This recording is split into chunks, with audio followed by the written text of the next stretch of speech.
As President Trump pushes for peace in Gaza, the White House is now giving unprecedented security guarantees to one of the countries negotiating an end to the war. I want to thank Qatar, its leadership, and the Emir.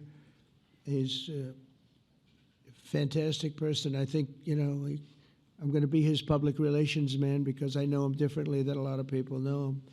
But he wants peace. Signing an executive order, Trump says any armed attack on Qatar will be considered a threat to the peace and security of the U.S., and saying the U.S. military might come to Qatar's defense. That in the event of an attack, the U.S. will take all lawful and appropriate measures, including diplomatic, economic, and, if necessary, military, to defend interests in the United States and the state of Qatar. Language that appears to give Qatar the same protection NATO allies get from the U.S., though the impact is unclear because Congress has not weighed in. It comes after Israel earlier this week expressed deep regret for striking targets inside Qatar, targeting Hamas leadership during hostage negotiations. The attack seen on these videos circulating online.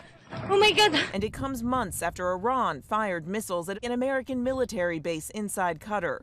This new executive order shining a spotlight on the close relationship between the president, his family's businesses, and the Qatari royal family. Last spring, Trump visited Qatar on a trip through the Middle East. That visit raising eyebrows as the president was preparing to accept a massive 7478 jumbo jet, so opulently designed it's known as a flying palace. I think it's a great gesture from Qatar.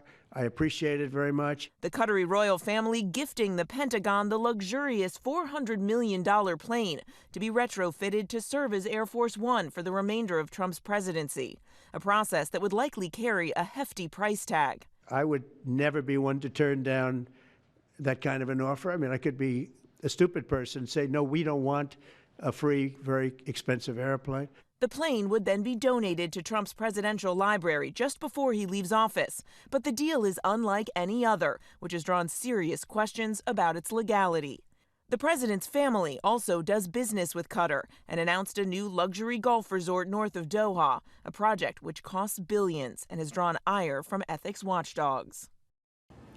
Now, critically, these new security guarantees that the president signed are not legally binding. Trump is acting unilaterally here, and that, of course, is a key difference from NATO guarantees. But it means that the president, without congressional approval, is promising something as serious as potential U.S. military engagement. George. Lots of questions remain. Okay, Mary, thanks very much.